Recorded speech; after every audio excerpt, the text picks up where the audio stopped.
Excellencies, heads of state and government, representatives of Africa Peer Review Mechanism, the United Nations Economic Commission for Africa, United Nations Commission for Africa, ladies and gentlemen. The time has come to rewrite our history and reclaim our narrative and charge the African Renaissance forward. Esteemed colleagues, our urgent calling is to fulfill our duty to Africa's people and ensure that our continent takes its rightful place in shaping global progress in its full capacity and potential, both as a people and as countries. That is why we are gathered here today. Africa's economic potential is hamstrung by a financial system that misrepresents, distorts, and understates our reality. Global credit rating agencies have not only dealt a bad hand, they have also deliberately failed Africa.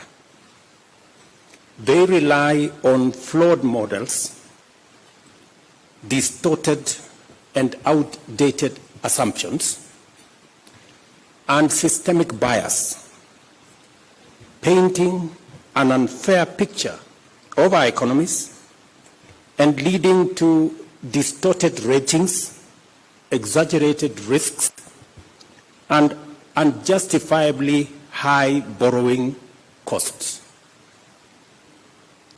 Let me say this again. Global credit rating agencies have let us down.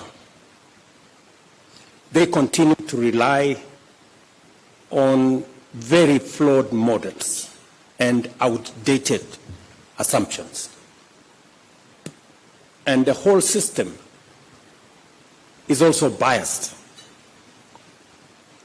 The result is that they paint a very unfair picture of our economies, and this has devastating effects because it leads to distorted ratings of what the situation really is.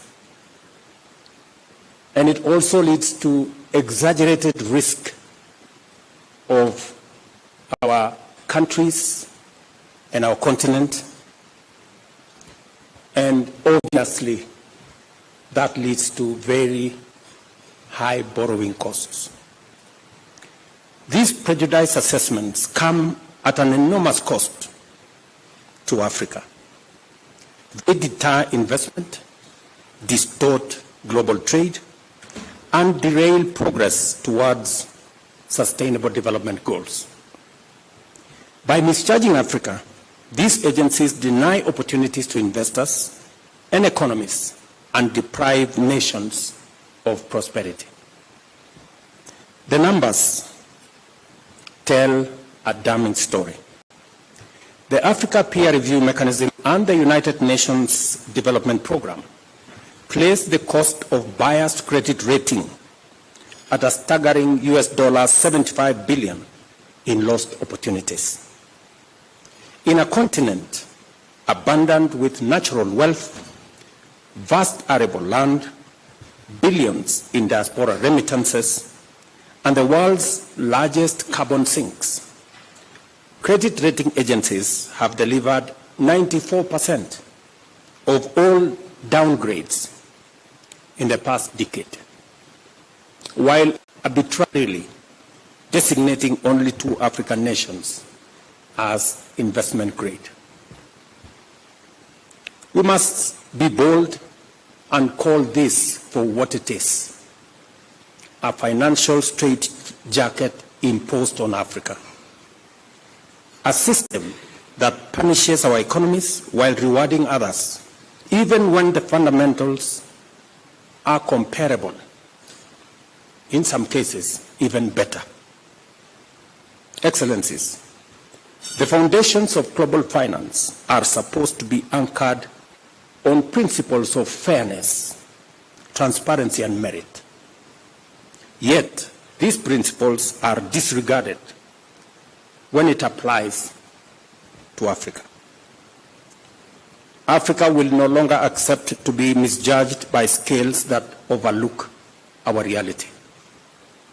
The winds of change are blowing, and our march forward is as unstoppable as it is relentless. An African credit rating agency is not just an alternative. It is, in my opinion, an imperative. This agency must be globally credible and backed by rigorous, credible data and driven by high reporting standards. But more importantly, it must reflect Africa's reality correctly.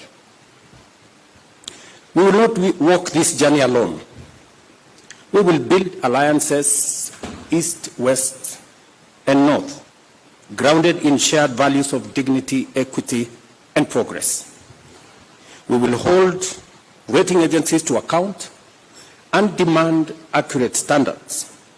We will leverage the experience and expertise of Pan-African credit rating, strengthening their capabilities and expanding their reach. The potential impact is profound.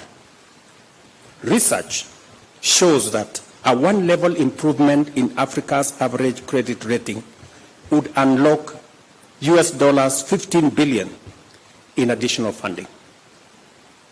This alone would outstrip official development assistance and meet some of the critical aspects of Africa's infrastructure needs. The opportunity is within our grasp, and we must seize it. I want to emphasize that this agency will complement international credit rating agencies by filling in data and analytical gaps.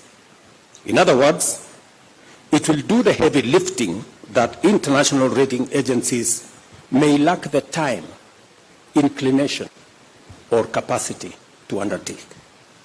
I see the role of Africa credit rating agencies as one of demystifying and democratizing sovereign credit assessments. It must develop a methodology that is objective, transparent, and replicable, rooted in the rigor of science rather than the exclusivity of tradecraft. Let me commend the United Nations Development Programme and AfriCatalyst for stepping forward to support African nations in strengthening their credit worthiness. This is the kind of partnership that we need, rooted in action. I leave you with the words of African Development Bank President Akiwumi Adesina, and I quote, "The perception of risk is not the reality of risk. Wrong scales will always give wrong weights." End of quote. It is time for Africa to use the right scales, one that reflects its true weight. The African Credit Rating Agency will do just that. Thank you for your attention.